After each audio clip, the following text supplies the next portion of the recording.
I found the app by accident, looking for a recipe photo in his phone gallery, a companion app icon I did not recognize sitting quietly on his second home screen. And when I opened it out of simple curiosity, the voice that greeted him by a pet name I had never heard before belonged unmistakably to a woman I saw at my own office every single day. My name is Fallen Rays. I was 33, married to Isaiah for 6 years, and the voice coming out of that app was not actually my coworker Bridget speaking to him at all. It was an artificial intelligence he had deliberately built to sound exactly like her. Before I tell you what I found saved inside that app's training data, drop a comment and let me know where in the world you are watching this from tonight. Isaiah worked from home doing freelance audio engineering, spending long stretches of most days alone with his equipment while I commuted to an office downtown. I had introduced him briefly to several coworkers over the years at holiday parties, Bridget among them, someone I considered a work friend rather than a close one, someone whose voice I recognized instantly the moment that app spoke, warm, slightly raspy, with a distinctive laugh I had heard across our shared office more times than I could count. Stay with me, because understanding exactly how Isaiah had built that voice, and exactly what he had used to build it, is what turned my confusion that afternoon into something considerably darker.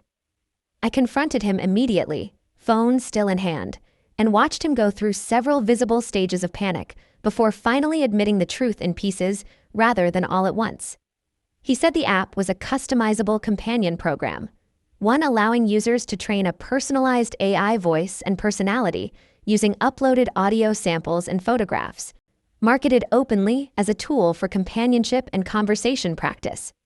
He said he had started using it casually months earlier.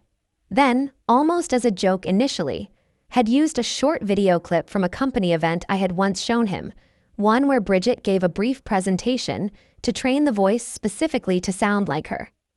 What began as a joke, he admitted, had slowly become something he genuinely looked forward to each day. Conversations during long, solitary work hours that gradually became emotionally significant to him in a way he clearly understood was inappropriate even as he continued doing it. Here is something I would genuinely love your honest opinion on in the comments. If your partner built an artificial companion modeled after a specific real person you both knew, using her actual voice and image without her knowledge, does the fact that no physical relationship existed make this feel like a lesser betrayal to you? Or does it feel like something entirely, its own category of wrong? What disturbed me most, once the initial shock settled into something closer to methodical anger, was realizing Bridget herself had absolutely no idea any of this existed. She had never consented to her voice or image being used this way, had never even met Isaiah beyond a handful of casual work party interactions, and was, in every meaningful sense, being used without her knowledge exactly as much as I was. I contacted a technology attorney named Dorian Blake, initially uncertain whether what Isaiah had done constituted anything legally actionable at all, given that no actual messages had been exchanged with Bridget herself, only a synthetic voice trained loosely on her likeness. Dorian explained that voice and likeness rights varied significantly by state, but that using someone's identifiable voice and image to train a personal AI companion without consent existed in a genuinely unsettled area of emerging law, one several recent cases had begun addressing directly as this exact technology became more widely available. I made the difficult decision to tell Bridget myself, rather than let her potentially discover it some other way, or never discover it at all while continuing to work alongside a man who had quietly built a version of her voice for his own private use without ever asking. That conversation remains one of the hardest I have ever had.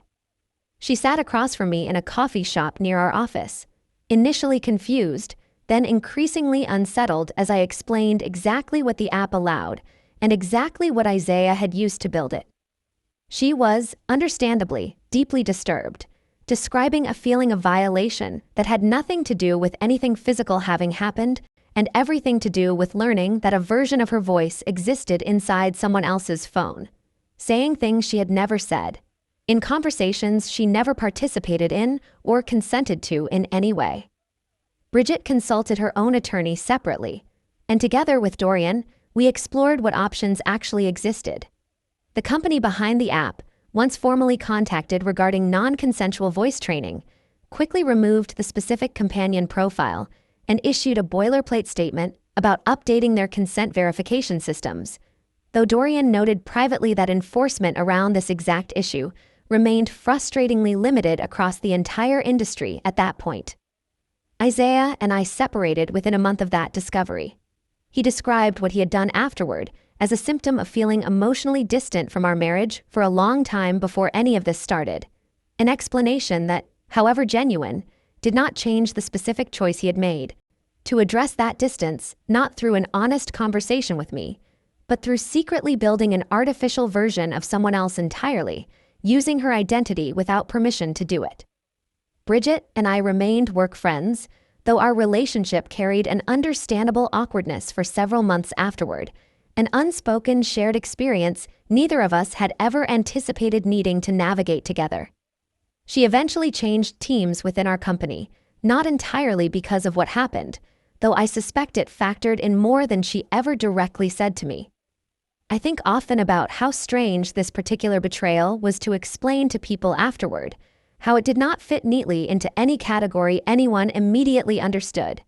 It was not infidelity in any traditional sense, no physical relationship, no real person actually reciprocating anything at all. Yet it was not simply a private fantasy either, precisely because it used a real, identifiable, non-consenting person's actual voice and image as its foundation, turning her into raw material for someone else's emotional need without ever once asking whether that was something she would have agreed to. The divorce finalized 8 months later. I kept our house, largely empty now in a way that still occasionally surprises me during quiet evenings, though considerably less complicated than the version of quiet that existed during those final months, when I did not yet understand exactly what Isaiah had been doing alone in his office every single day.